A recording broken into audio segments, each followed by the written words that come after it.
हर हर महादेव, जय भोलेनाथ। आप सभी का हमारे चैनल नटखट खाना में हार्दिक स्वागत है।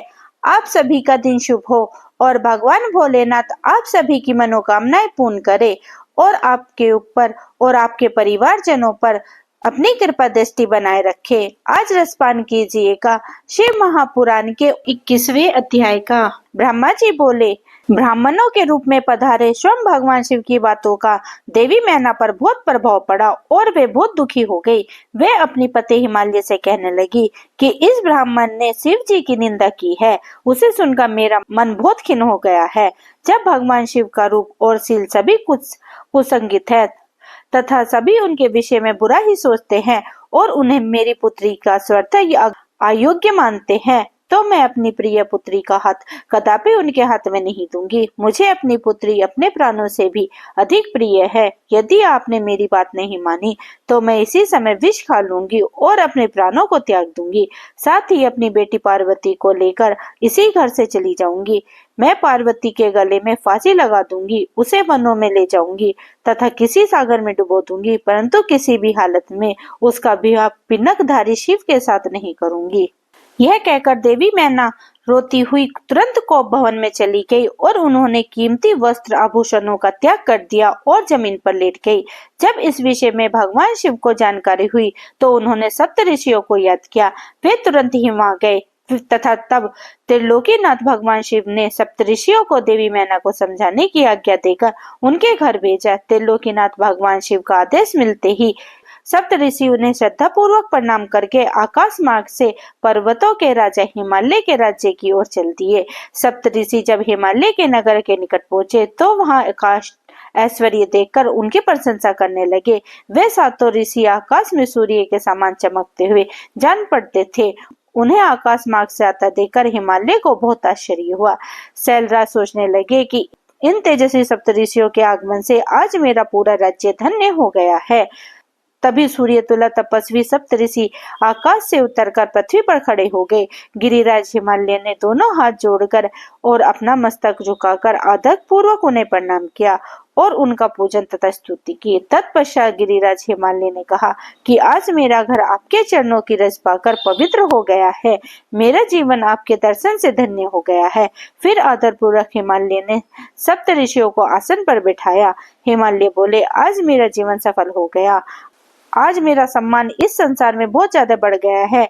जिस प्रकार अनेक तीर्थों के दर्शन को पुण्य कमाने का स्रोत माना जाता है, उसी प्रकार आज मैं भी पवित्र तीर्थों के समान वंदनीय हो गया हूँ। हे ऋषिगणों, आप साक्षात भगवान विष्णु के समान हैं। आपने हम दिनों के घरों की शोभा बढ़ा दी है। आज मैं स्वयं को संसार का सबसे महत्वपूर्ण व्यक्ति मान रहा हूँ। कदापि मैं एक तुच्छ अदान सा व्यक्ति हूँ। फिर भी मेरे योग्य कोई सेवा हो तो मुझे अवश्य बतलाइए। आपका कार्य करके मुझे हार्दिक प्रसन्नता होगी। सप्तऋषि कहने लगे, हे शैलराज, भगवान शिव इस संपूर्ण जगत के पिता है। वे निर्गुण और निराकार हैं। वे सर्वज्ञ हैं। वे ही परम ब्रह्म परमात्मा है और वे ही सर्वेश्वर है। वे ही जगत आदि और अंत है। आप भली भांति त्रिलोकीनाथ भगवान शिव के विषय में सब कुछ जानते ही हैं। वे भक्त वत्सल है और सदा ही अपने भक्तों के अधीन है। तुम्हारी परम प्रिय पुत्री देवी पार्वती ने भगवान शिव को अपनी कठोर तपस्या से प्रसन्न करके अपना मनवांछित वर प्राप्त कर लिया है। उन्हें प्रभु शिव को पति रूप में पाने का वर प्राप्त किया है। जिस प्रकार भगवान शिव को इस जगत का पिता माना जाता है, उसी प्रकार शिवा जगत माता कही जाती हैं। आप अपनी कन्या पार्वती का विवाह महात्मा शिव शंकर से कर दीजिए। ऐसा करके आपका जन्म सफल हो जाएगा और आप गुरुओं के भी गुरु बन जाएंगे। सप्त ऋषियों के ऐसे वचन सुनकर हिमालय बोले, हे महर्षियों, मेरे अभाग्य जो आपने मुझे इस विषय समझाकर मुझे भी यह बात कही। सच कहूँ तो मेरी हार्दिक इच्छा भी यही है कि मेरी पुत्री का विवाह भगवान शिव के साथ हो, परंतु एक परेशानी यह है कि कुछ दिनों पूर्व एक ब्रह्म देवता हमारे नगर में हमारे घर पधारे थे। उन्होंने भक्त वत्सल भगवान शिव के विषय में अनेक उल्टी सीधी बातें की। उस वैष्णव ब्राह्मण ने शिव जी की घोर निंदा की, उन्हें अमंगलकारी बताया। ये सब बातें सुनकर मेरी पत्नी देवी की बुद्धि पलट गई है। उसका समस्त ज्ञान भ्रष्ट हो गया है। अब वे अपनी पुत्री पार्वती का विवाह परम योगी रुद्रदेव से कदापित करना नहीं चाहती हैं। हे सप्त ऋषियों, वे जिद करके बैठी है कि वे अपनी पुत्री पार्वती का विवाह भगवान शिव से नहीं करेंगी, इसलिए वे लड़ झगड़ कर सभी आभूषणों तथा राशि वस्तुओं को त्याग कर कोप भवन में जाकर लेट गई हैं। मेरे बहुत समझाने पर भी वे कुछ नहीं समझ रही हैं। आपसे सच सच अपने दिल की इच्छा कहूँ तो उन वैष्णव ब्राह्मणी की बात सुनकर अब मैं भी नहीं चाहता कि मेरी पुत्री का विवाह शिव जी से हो। नारद जी इस प्रकार भगवान शिव की माया से मोहित होकर गिरिराज हिमालय ने ये सब बातें कही और यह कहकर चुप हो गए। तब सप्तऋषियों ने कोप भवन में लेटी हुई देवी मैना को समझाने के लिए देवी अरुंधति को भेजा। अपने पति की आज्ञा पाकर देवी अरुंधति उस कोप भवन में पहुंची, जहाँ देवी मैना रुष्ट होकर पृथ्वी पर लेटी हुई थी और पार्वती उनके पास ही बैठी उन्हें समझा रही थी। साध्वी अरुंधति बड़े ही मधुर स्वर में बोली, देवी मैना उठिए, मैं अरुंधति और सप्तऋषि तुम्हारे घर पधारे हैं। देवी अरुंधति को वहां अपने कक्ष में देखकर देवी मैना उठकर बैठ गई और साक्षात लक्ष्मी के समान उन परम तेजस्वी को देखकर उनके चरणों में अपना सिर रखकर बोली, आज हमारे घर में ब्रह्मा जी की पुत्र वधु और महर्षि वशिष्ठ की पत्नी अरुंधति सहित सप्तऋषि भी पधार कर हमें किस पुण्य का फल दिया है। आपके आने से हमारा कुल धन्य हो गया। मैं आपसे यह जानना चाहती हूँ कि आपके इस तरह यहाँ आने का क्या उद्देश्य है। देवी मैना के ऐसा कहने पर देवी अरुंधति मुस्काई और उन्हें समझाकर कोप भवन से बाहर उस स्थान पर ले गई जहाँ सप्तऋषि सहित गिरिराज हिमालय बैठे हुए थे। तब देवी मैना को वहां देखकर श्रेष्ठ और परम ज्ञानी सप्तऋषि भगवान शिव को मन में स्मरण करके समझाने लगे। सप्तऋषि बोले, हे शैलराज, तुम अपनी पुत्री पार्वती का विवाह त्रिलोकीनाथ भक्त वत्सल भगवान शिव से कर दो। वे तो सर्वेश्वर हैं, वे कभी भी किसी से याचना नहीं करते। जगत की रचना के स्रोत और ब्रह्मा जी ने तारकासुर को यह वरदान दिया है कि केवल शिव जी के पुत्र के हाथों से ही उनका वध होगा। इस समय तारकासुर के कारण तीनों लोकों में हाहाकार मचा हुआ है। उन्होंने देवराज इंद्र सहित सभी देवताओं को स्वर्ग से निकाल दिया है, साथ ही वे निर्दोष लोगों को भी शत्रु बन बैठा है। साधु और ऋषि मुनियों को यज्ञ नहीं करने देता तथा उनकी पूजा उपासना को तारकासुर के सैनिक समय समय पर नष्ट कर देते हैं। उन्होंने सभी के जीवन को कष्टकारी बना रखा है। इस संसार में व्यापक बुराइयां और दुष्प्रवृत्ति के विनाश के लिए संहारक रुद्रदेव का पुत्र ही सबसे प्रयुक्त है। आप वीर और बलवान पुत्र की प्राप्ति के लिए आवश्यक है कि भगवान शिव विवाह कर ले। इसलिए ब्रह्मा जी ने भगवान शिव से विवाह करने की प्रार्थना की है। यह सर्वविदित है कि भगवान शिव परम योगी हैं और विवाह के लिए उत्सुक नहीं है। तुम्हारी पुत्री पार्वती ने भगवान शिव की कठोर तपस्या करके शिव को अपना पति बनाने के लिए वरदान प्राप्त किया है।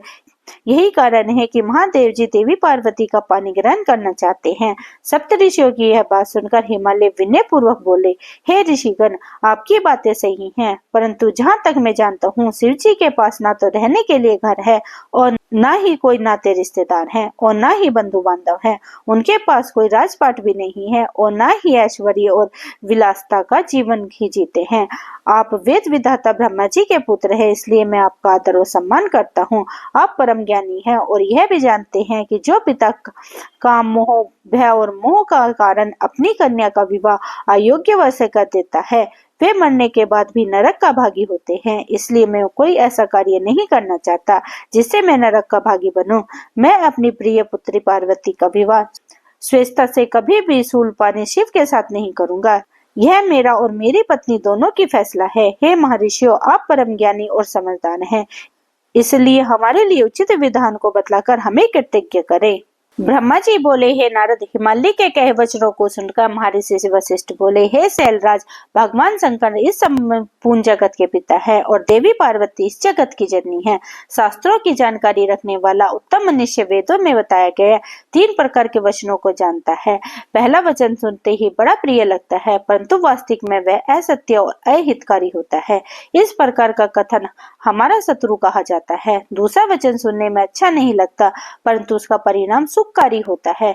तीसरा वचन सुनने में अमृत के समान लगता है तथा वह परिणामतः हित करने वाला होता है। इस प्रकार नीति शास्त्र में किसी बात को कहने के 3 प्रकार बताए गए हैं। आप इन तीनों प्रकार में किस तरह के वचन सुनना चाहते हैं? मैं आपकी इच्छा अनुसार ही बातें करूंगा। भगवान शंकर सभी देवताओं के स्वामी हैं। उनके पास दिखावटी संपत्ति नहीं है। वे महायोगी हैं और सदैव ज्ञान के सागर में डूबे रहते हैं। वे ही सबके ईश्वर हैं। गृहस्थ पुरुष राज्य और संपत्ति के स्वामी मनुष्यों को ही अपनी पुत्री का वर चुनते। गृहस्थ पुरुष राज्य और संपत्ति के स्वामी मनुष्यों को ही अपनी पुत्री का वर चुनता है। ऐसा न करके यदि वह किसी दीनहीन को अपनी कन्या ब्याह दे तो वह कन्या का वध का पाप लगता है। शैलराज, आप शिव स्वरूप को जानते ही नहीं। धनपति कुबेर आपका सेवक है। कुबेर के यहाँ धन की कौन सी कमी है? जो सारे संसार की उत्पत्ति, पालन और संहार करते हैं, उन्हें भोजन की भला क्या कमी हो सकती है? ब्रह्मा, विष्णु और रुद्र सभी भगवान शिव के ही रूप हैं। शिव जी से प्रकट हुई प्रकृति अपने अंश से 3 प्रकार की मूर्ति को धारण करती है। उनके मुख से सरस्वती, वृक्ष स्थल में लक्ष्मी और अपने तेज से पार्वती प्रकट की है। भला उन्हें दुख कैसा हो सकता है? तुम्हारी कन्या तो कल्प कल्प में उनकी पत्नी होती रही है। ऐसा होता रहेगी। आपकी कन्या सदाशिव को अर्पण कर दो। तुम्हारी कन्या के तपस्या करते समय देवताओं की प्रार्थना पर सदाशिव तुम्हारी कन्या के समीप पहुंचकर उन्हें उनकी मनवांछित वर प्रदान कर चुके हैं। तुम्हारी पुत्री पार्वती के कहे अनुसार शिव जी तुमसे तुम्हारी कन्या का हाथ मांगने के लिए तुम्हारे घर 2 बार पधारे थे, पर तुम उन्हें नहीं पहचान सके। वे नटराज और ब्राह्मण वेशधारी शिव ही थे जो तुम्हारी कन्या का हाथ मांगने आए थे, पर तुमने मना कर दिया। यह तुम्हारा दुर्भाग्य नहीं तो और क्या है। अब यदि तुम्हें प्रेम से शिव जी को अपनी कन्या का दान किया तो भगवान शिव शंकर बलपूर्वक तुम्हारी कन्या से विवाह कर लेंगे। शैलेंद्र, यह बात अगर आप ठीक से नहीं समझोगे तो आपका अस्तित्व ही समाप्त हो जाएगा। आपको शायद ज्ञात नहीं है कि पूर्व में देवी शिवा ने ही प्रजापति दक्ष की पत्नी के गर्भ से जन्म लिया था और सती के नाम से प्रसिद्ध हुई थी। उन्होंने कठोर तपस्या करके भक्त वत्सल भगवान शिव को वरदान स्वरूप पति के रूप में प्राप्त किया था, परंतु अपने पिता दक्ष द्वारा आयोजित महान यज्ञ में अपने पति त्रिलोकीनाथ भगवान शंकर की अवहेलना एवं निंदा होते देखकर उन्होंने स्वच्छ ही अपने शरीर का त्याग कर दिया था। वही साक्षात जगदम्बा इस समय आपकी पत्नी मैना के गर्भ से प्रकट हुई है और कल्याण में शिव भगवान शिव का जन्म जन्मांतर की भांति पति के रूप में पाना चाहती है। गिरिराज हिमालय, आप स्वयं अपनी इच्छा से अपनी पुत्री का हाथ महादेव जी के हाथों में सौंप दीजिए। इन दोनों के साथ इस जगत के लिए मंगलकारी है। शैलेंद्र, यदि आप अपनी इच्छा से शिव जी का और देवी पार्वती का विवाह नहीं करोगे तो पार्वती स्वयं अपनी आराध्य भगवान शिव के धाम कैलाश पर्वत पर चली जाएंगी। आपकी प्रिय पुत्री पार्वती की इच्छा का सम्मान करते हुए ही भगवान शिव स्वयं आपसे पार्वती का हाथ मांगने के लिए वेश बदलकर आपके घर आए थे, परंतु आपने उनको नहीं पहचाना और अपनी कन्या देने से इनकार कर दिया। आपके शिखर पर तपस्या के लिए पधारे भगवान शिव की देवी पार्वती ने जब सेवा की थी तो आप आपके इस निर्णय के साथ थे। आपकी आज्ञा प्राप्त करके ही देवी पार्वती भगवान शिव के पति रूप में पाने की इच्छा लेकर तपस्या करने पुणे हेतु वन में गई थी। उनके इस प्रण और कार्य को आपने सराहना की थी, फिर आज ऐसा क्या हो गया कि आप अपने वचनों से पीछे हट रही हैं? भगवान शिव ने देवताओं की प्रार्थना स्वीकार करके हम सप्तऋषियों को और देवी अरुंधति को आपके पास भेजा है। इसलिए हम आपको यह समझाने आए हैं कि पार्वती जी का हाथ भगवान शिव के हाथों में दे दो। ऐसा करके आपको बहुत आनंद मिलेगा। भगवान शिव ने तपस्या के पश्चात प्रसन्न होकर देवी पार्वती को यह वरदान दिया है कि वे उनकी पत्नी हैं। भगवान शिव परमेश्वर हैं। उनकी वाणी कथा पे असत्य नहीं हो सकती। उनका वरदान अवश्य सत्य सिद्ध होगा। इसलिए हम सप्तऋषि आपसे यह अनुरोध कर रहे हैं कि आप इस विवाह हेतु प्रसन्नता पूर्वक आप अपनी स्वीकृति प्रदान करें। ऐसा करके आप अपने और अपने परिवार का ही सम्मान, मानवों और देवताओं का कल्याण करेंगे। ब्रह्मा जी बोले, हे नारद, कुल की रक्षा करने के लिए किसी एक का त्याग कर देना ही नीति शास्त्र कहता है। इस प्रकार राजा अरण्य ने अपनी राजपाट संपत्ति और अपने परिवार की रक्षा के लिए अपनी पुत्री का विवाह एक ब्राह्मण से करा दिया था। इस प्रकार लोक कल्याण के लिए आपको भी स्वीकृति दे देनी चाहिए। राजा अरण्य के बारे में सुनकर शैलराज हिमालय ने पूछा, हे देव महर्षि, मैं राजा अरण्य की कथा सुनना चाहता हूँ। गिरिराज हिमालय के ऐसे वचन सुनकर मुनि वशिष्ठ बोले, हे पर्वत, पर्वतराज महाराजा मनु की 14वीं संतान इंद्रस्वर्णी के वंश में ही राजा अरण्य का जन्म हुआ था। वे भगवान शिव के परम भक्त थे। सातों द्वीपों पर कुल का राज्य था। राजा अरण्य ने भृगु ऋषि को अपना आचार्य बनाकर 100 यज्ञ पूर्ण कराए थे। राजा अरण्य के 5 रानियां, 100 पुत्र और एक साक्षात लक्ष्मी स्वरूप परम सुंदर कन्या थी, जिसका नाम पद्मा था। पद्मा इकलौती पुत्री होने के कारण बहुत लाडली थी। राजा अरण्य और उसके 5 रानियां पद्मा को बहुत प्यार करते थे। राजा बहुत ही सरल, न्याय प्रिय व उदार थे। देवता द्वारा स्वर्ग का सिंहासन दिए जाने पर भी उन्होंने उसे ग्रहण करने से इनकार कर दिया था। जब राजा अरण्य की प्रिय पुत्री पद्मा विवाह योग्य हुई तो राजा अरण्य को उसके विवाह की चिंता सताने लगी। पद्मा के लिए योग्य वर की खोज शुरू हो गई। चारों दिशाओं में सुयोग्य वर की तलाश की जा रही थी। अनेक राजाओं के पत्र लिखे गए। एक दिन संयोगवश देवी पद्मा वन में विहार के लिए अपनी सखियों के साथ गई हुई थी। वहाँ तपस्या करके लौट रहे ऋषि पिप्पलाद की दृष्टि पद्मा नाम की सुंदरी पर पड़ गई। वे इनकी सुंदरता पर मोहित हो गए। वे उस सुंदरी को मन में बसाए हुए ही अपनी कुटिया में पहुंच गए। सुंदरी का सौंदर्य पिप्पलाद के मन में मस्तिष्क में धस गया था। एक दिन ऋषि पिप्पलाद पुष्पाभद्रा नामक नदी में स्नान करने गए। संयोगवश राजा अरण्य की परम सुंदरी पुत्री पद्मा भी उस वहां उपस्थित थी। उसे पुनः देखकर ऋषि पिप्पलाद के मन की इच्छाएं पूरी हो गई। उन्होंने पद्मा के सखियों और सैनिकों से उनका परिचय प्राप्त कर लिया। वहीं कुछ मनुष्य ने ऋषि की हंसी उड़ाते हुए कहा कि ऋषि जी का अपना मन भी देवी पद्मा पर मुग्ध हो गया है, तो आप महाराजा से उसे मांग क्यों नहीं लेते। इस प्रकार के वचन सुनकर पिप्पलाद लज्जित हुए, परंतु उनके दिल में सुंदरी पद्मा को पाने की इच्छा कम न होने पर बलवती हो गई। स्नान, नित्य क्रम और शिव पूजा आदि से निवृत्त होकर मनुष्य पिप्पलाद राजा अरण्य की सभा में चले गए। अपने दरबार में मुनि को पधारा देखकर राजा अरण्य ने चरण छूकर उनका अभिवंदन किया। तब विधिवत पूजा करने के पश्चात उन्हें आसन पर बैठाया तथा पूछा, मैं आपकी क्या सेवा कर सकता हूँ। इस पर ऋषि पिप्पलाद बोले, राजा आप अपनी कन्या पद्मा को मुझे सौंप दीजिए। यह सुनकर राजा चुप हो गए। इस पर पिप्पलाद मुनि कहने लगी, राजा यदि शीघ्र ही तुमने अपनी कन्या मुझे नहीं दी तो मैं क्षण भर में ही तुम्हें और तुम्हारे कुल को भस्म कर दूंगा। यह बात सुनकर राजा और रानियां, नौकर, चाकर, दासी सभी रोने लगे। राजा अरण्य यह सोच अत्यंत व्याकुल हो उठे कि कैसे वे अपनी फूल से भी कोमल पुत्री का हाथ एक बूढ़े ऋषि को दे दे। राजा इसी चिंता में डूबे हुए थे कि क्या करे, और तभी वहाँ उनके पुरोहित और राजगुरु आप पहुँचे। राजन ने सारा वृत्तांत उनसे कह सुनाए। इस पर राजगुरु बोले, हे राजन, आपको अपनी कन्या का विवाह किसी से तो करना ही है, तो क्यों ना उनका विवाह ऋषि पिप्पलाद से ही कर दिया जाए। इससे आपके कुल की भी रक्षा हो जाएगी। यह ब्राह्मण इस कुल का विनाश कर देगा। इससे तो अच्छा है कि आप पद्मा का विवाह इन्हीं से कर दिया जाए। इस प्रकार अपने राजपुरोहित और राजगुरुओं के वचन सुनकर राजा अरण्य ने अपने कुल की रक्षा करने के लिए अपनी कन्या को वस्त्र, आभूषण और अलंकृत कर उस ऋषि पिप्पलाद को अर्पित कर दिया। तत्पश्चात देवी पद्मा और ऋषि पिप्पलाद का वैदिक रीति से पानी ग्रहण संपन्न हुआ तथा राजा ने प्रसन्नता पूर्वक अपनी पुत्री को विदा कर दिया। राजा अरण्य से विदा लेकर ऋषि पिप्पलाद अपनी पत्नी पद्मा के साथ लेकर अपने आश्रम पर पहुँचे। इस शोक में कि हमने अपनी पुत्री को एक वनवासी बूढ़े को सौंप दिया है, राजा अरण्य राजपाट छोड़कर वन में चले गए। अपने पति और पुत्री की याद में रो रो कर रानियों ने प्राण त्याग दिए। उनके घर परिवार में चारों ओर दुख ही दुख था। राजा अरण्य ने शिव कृपा से शिवलोक की प्राप्ति की। तत्पश्चात उनके पुत्र कीर्तिमान ने राज्य किया और उनके कुल का नाम चारों ओर फैलाया। इसलिए हे माल्यराज, आप अपनी पुत्री को भगवान शिव को अर्पण कर अपने राज्य, कुल और धन की रक्षा करके सभी देवताओं को अपने अधीन कर लीजिए। ब्रह्मा जी बोले, नारद जी, शैलराज हिमालय राजा अरण्य की कथा सुनकर बोले कि हे मुनि वशिष्ठ, आप मुझे बहुत ही उत्तम कथा सुनाई है। आप अब मुझ पर कृपा करके मुझे ऋषि पिप्पलाद और देवी पद्मा के विवाह के आगे की कथा सुनाइए। पद्मा को पत्नी बनाकर ऋषि कहाँ गए और उन्होंने क्या किया। शैलराज हिमालय के इस प्रकार कहे प्रश्नों को सुनकर मुनि वशिष्ठ बोले, पर्वतराज ऋषि पिप्पलाद अत्यंत वेद थे। उनकी कमर झुकी हुई थी तथा वे कांप कांप कर आगे चल रहे थे। इस प्रकार बूढ़े ऋषि को पति बनाकर देवी पद्मा उनके साथ उनकी कुटिया में आ गई। पद्मा रूपवती होने के साथ साथ गुणवती भी थी। वह साक्षात लक्ष्मी की रूप थी। अपने पति को वह साक्षात विष्णु समझकर उनकी सेवा करती थी। एक दिन की बात है, देवी पद्मा स्वनादि नामक नदी में स्नान करने गई। तभी धर्मराज वहां पहुंचे और उनके मन में पद्मा की परीक्षा लेने की बात आई।